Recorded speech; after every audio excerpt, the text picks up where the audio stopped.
अस्सलाम वालेकुम। उम्मीद है कि आप सब खैरियत से होंगे। आज हम जिस टॉपिक के बारे में बात करेंगे वो है कंपोजिट फंक्शंस।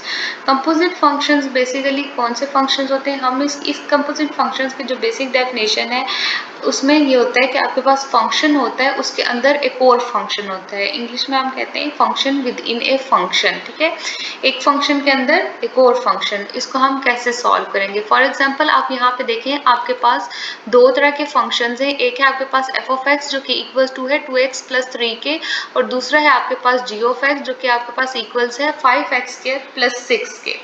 स्टेप वन में और स्टेप टू होता है। ठीक है, स्टेप वन में हमने क्या करना होता है कि फंक्शन लिखना होता है, उसके अंदर एक और फंक्शन लिखना होता है।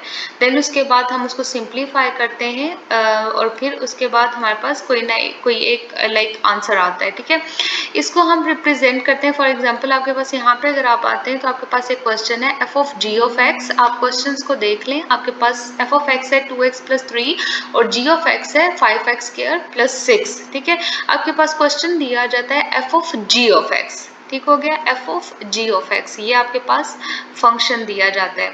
सो इसका मतलब है कि आपके पास एफ का फंक्शन है, उसके अंदर जी ऑफ एक्स है। ठीक है, तो f का फंक्शन हमारे पास क्या है 2x प्लस 3, 2x प्लस 3। इसका मतलब यहाँ पे ये था कि आपके पास अगर f का फंक्शन है उसके अंदर g ऑफ x है, तो हम क्या करेंगे, g ऑफ x का फंक्शन क्या है 5x स्क्वायर प्लस 6।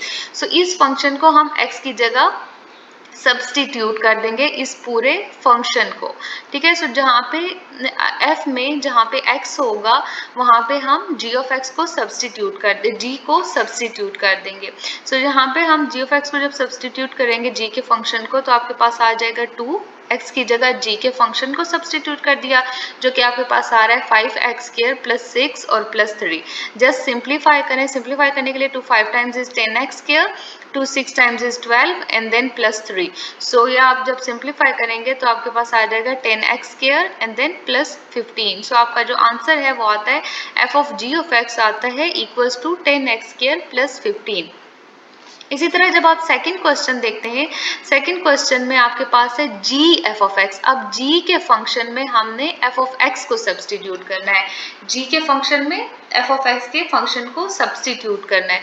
सो इसको करने के लिए आपने क्या करना है, आपने पहले g का फंक्शन लिखना है जो कि हम ऊपर क्वेश्चन में देखा था कि हमारे पास है 5x स्क्वायर प्लस 6। ये हमारे पास g का फंक्शन है, आपने सब्सटीट्यूट कर देना है इसको इस फंक्शन में आपने सब्सटीट्यूट करना है f के फंक्शन को जो कि आपके पास है 2x प्लस 3।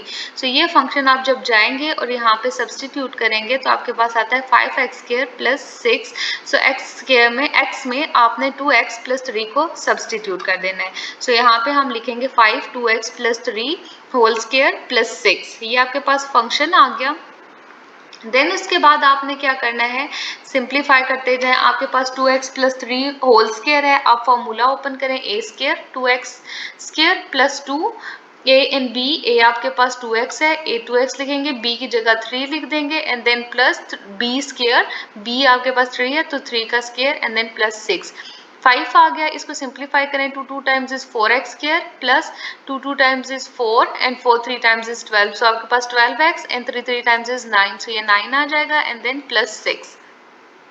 अगेन सिंप्लीफाई करें तो 5 4 times is 20x and then 5 12 times is 60x and 5 9 times here is 45 और प्लस 6 यहाँ पे आ जाएगा।